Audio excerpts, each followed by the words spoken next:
All right, y'all. I'm actually doing a reaction for the finale. This is what we've been waiting for. About to start this episode, and we're getting the finale of the book of Boba Fett. Woo! All right, let's go ahead. Put this up for copyright reasons. My body is ready. So when will this all be over? That all depends on how much your two stomachs can bear. No more explosives. I didn't. It's an X-wing. So we got Red 5? Red 5 is coming back?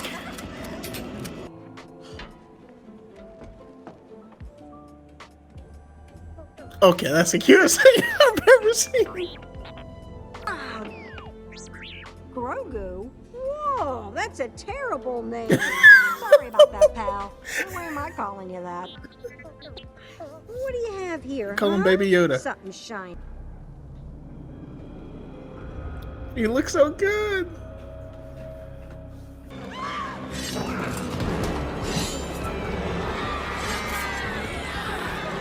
Not Santo.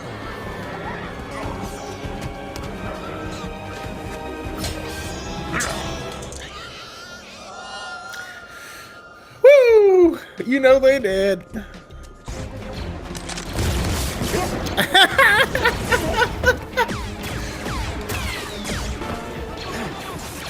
Okay, why are they all going back there? Y'all need to fan out or something. Pretty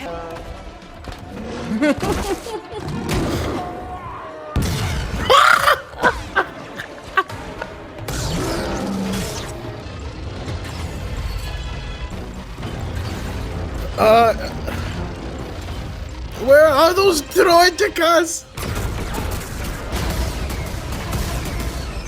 Come on, Rancor.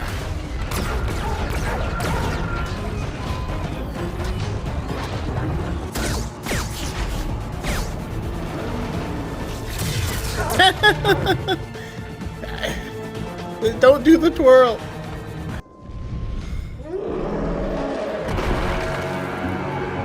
Yeah, boy.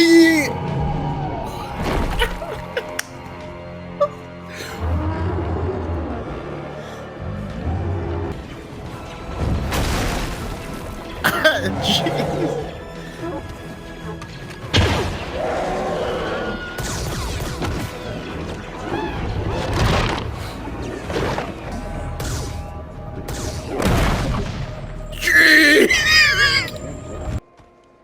Clear out. He's got the gaffy stick. Your hoodlum gang with you.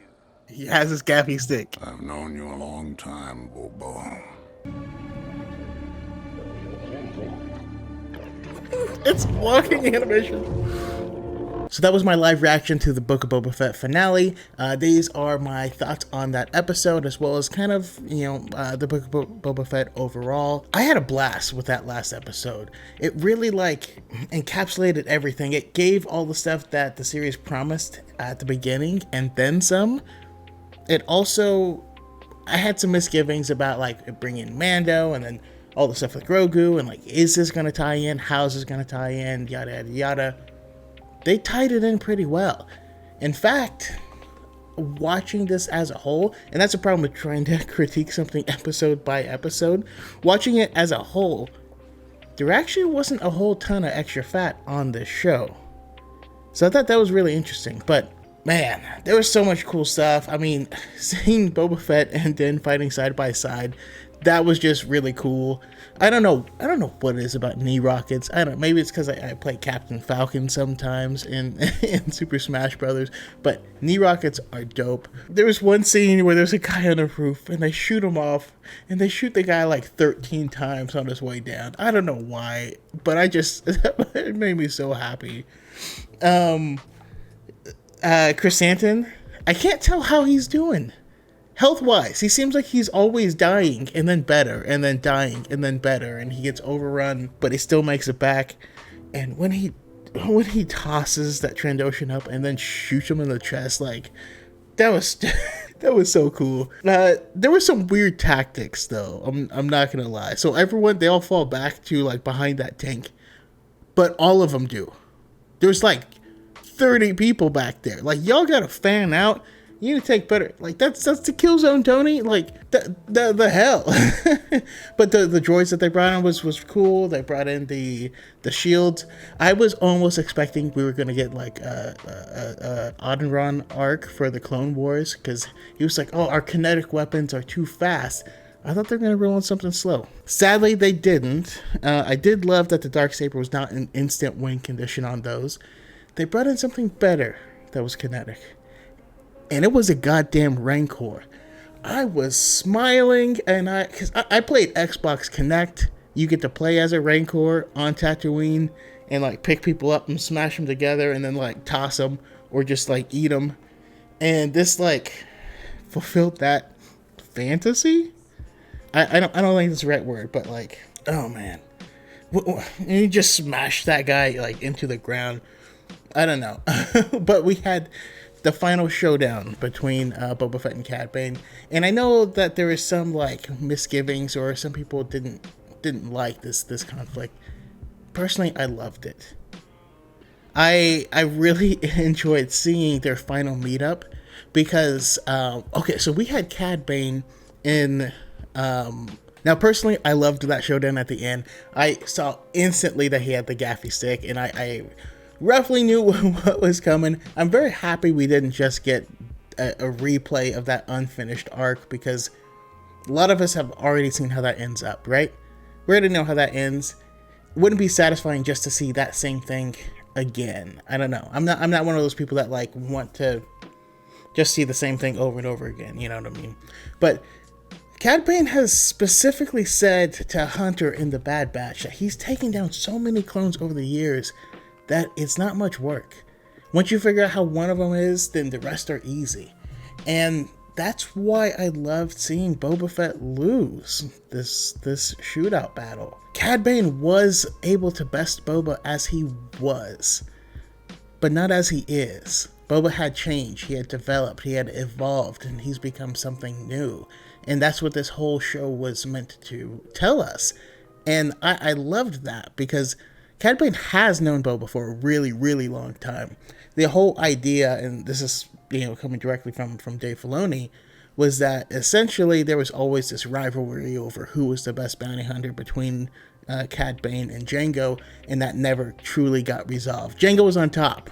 Don't get me wrong. Jango was on top, and so Cad Bane became the de facto best afterwards. But they had worked together, and he knew, because it was like a rite of passage for him to kind of raise up Boba to get Boba to Jango's level so he can take him down and be the best. Which is kind of funny, but nonetheless, I love that Boba has taken a different and unexpected path. We can't overtell the point that there are so many Jango clones that have existed, that it's nice that we have, a handful that saw what happened, especially Boba, who saw how his dad died and chose a different path. That being said, they went extra dramatic with it, maybe a little too far, but that final assassination scene, watching an Ithorian like strung up with his big old thick neck, like, oh man, that was crazy. Fennec Shand is cold. I wish she got character development, but she's still cool as balls. She did an unnecessary flip earlier in the episode, and that's what we needed. All that being said, the Book of Boba Fett was my least favorite Star Wars show. I feel like the storytelling was pretty inconsistent. It felt like the entire story was meant to be told chronologically, meaning that all the stuff with the Tuskens was supposed to be first, but they thought that was so slow that they'd lose part of the audience, so they kind of mixed those together, and I feel like they reshot those back to scenes in order to like use those as an analog to go between the two. But then that means that at a certain point, like at episode 4, there was a hard cut, and it felt like a different show to me at that point. I'm really curious to see someone binge the show all the way through and see if watching it in like pretty much one sitting changes how they view it. But it felt like tonally it was pretty jarring, how much it changed. You might say it was jarring. I'm sorry. Where do we go from here? Do I want to see more Book of Boba Fett? Do I want to see a season 2? I don't know that I do, but I like knowing that Boba Fett is there and he's around and can potentially show up in Mandalorian and stuff like that and aid in those stories. Maybe we can get something where we tell some separate stories on Freetown, formerly known as Mos Pelgo, and we have Cobb Vanth, who's newly a cyborg. By the way, he was shot in his right shoulder, so he's getting a metal arm. They're giving him the full Bucky Barnes treatment. I'll bet any amount of money. So we'll see how that plays out. But I am on team.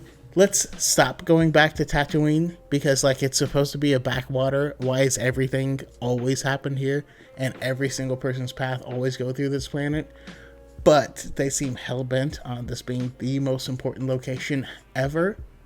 So that being said, yeah, there could still definitely be some cool stories. I would love to see Boba Fett still come back and help Din Djarin conquer Mandalore at some point in time.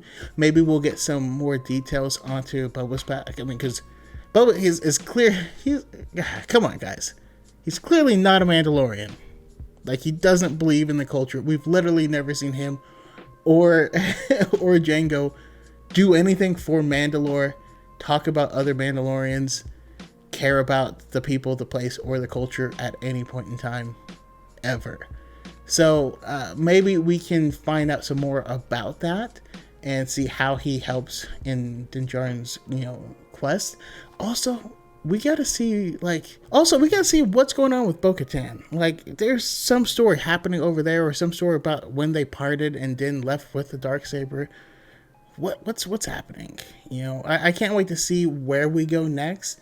The next chapter in the story is obviously going to be The Mandalorian, but I do like how these are interlinked. And then I have mixed feelings because these aren't going to be able to stand on their own as a singular narrative. They will need to be read as a collective. I have mixed feelings, but I'm going to consume it all.